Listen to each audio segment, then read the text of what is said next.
Welcome back. I'm Miranda Kahn. Now let's take a look at your headlines from around the globe.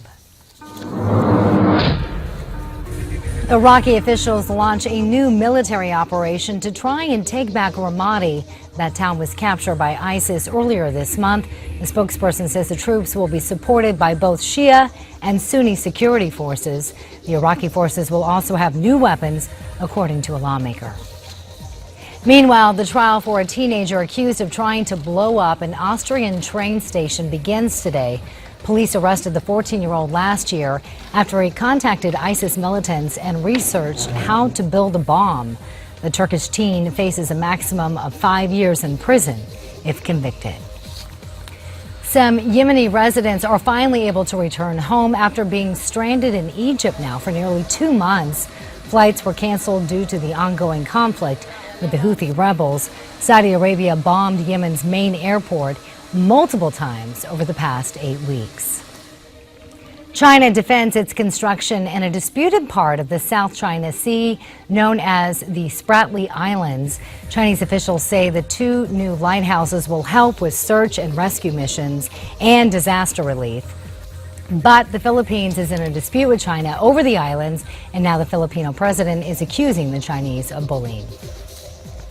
NATO forces join up with Swedish planes for one of Europe's largest fighter jet exercises. The 2-week drill started yesterday.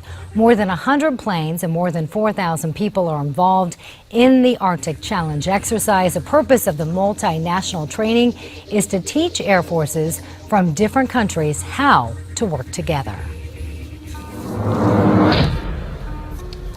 I remember we talked about the push towards the Arctic from Russia, Sweden, and other countries. Right. Another sign of what's going on up there. Arctic ice melting and new shipping lanes opening up and hotly contested as well. Yes, it is. I think they've got their eyes on oil. Also, let's talk about Iraq a little bit more and the effort to retake the city of Ramadi from ISIS militants. The United States also playing a very important role here, supplying these weapons. We saw a video of new weapons being delivered to the Iraqis to help this process. Which has a lot of people pretty nervous, worried that they're going to end up in the wrong hands. Midpoint's Ed Berliner spoke with former Navy SEAL Brandon Webb. Let's listen to what he had to say.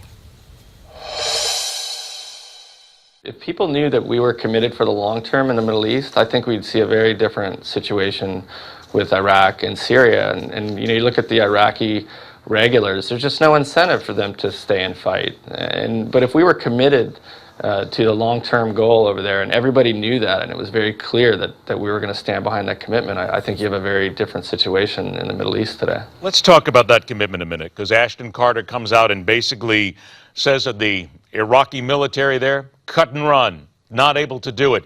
And again, as I pointed out a couple of minutes ago, that's what a lot of people have wanted to be said for a long time, that they simply don't have the will it takes in order to get it done and defend their country. When you look at them as a man who was a professional soldier, do you look at these guys, this military, and say they're just a bunch of cowards?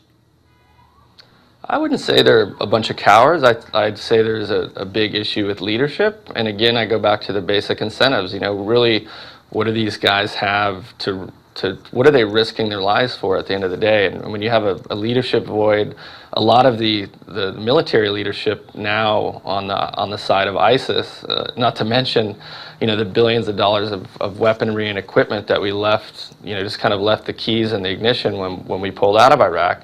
A lot of that same equipment and weaponry now in the hands of ISIS. You have a very fragmented Iraqi military, weak leadership, and a lack of incentive for these guys to really get behind their country and put up a fight. Brandon Webb is a guy who I've long looked to for expertise and insight on this. He still talks to a lot of special operators working in special forces in the Army and elsewhere, former Navy SEAL Brandon Webb. What he's talking about there, when you hear about the need for a greater U.S. commitment, interesting when you hear those comments after what President Obama said yesterday on Memorial Day, talking about the end of the war in Afghanistan, the first Memorial Day in quite some time, with the U.S. not being in some sort of combat operation. When look at what's going on in Iraq.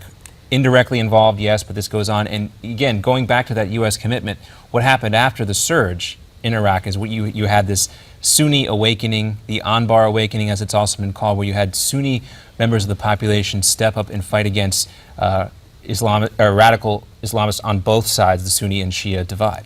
Well, the Sunni and Shia divide is nothing new to that Of course area, not. and I think it actually escalated problems when you had a Shia leader there. And we've talked about it before on this show and other shows here on Newsmax, that this is a very tribal area. Right. Sunni and Shia conflicts have been going on for a long time. That probably escalated the entire thing. And yeah, I mean, I don't know.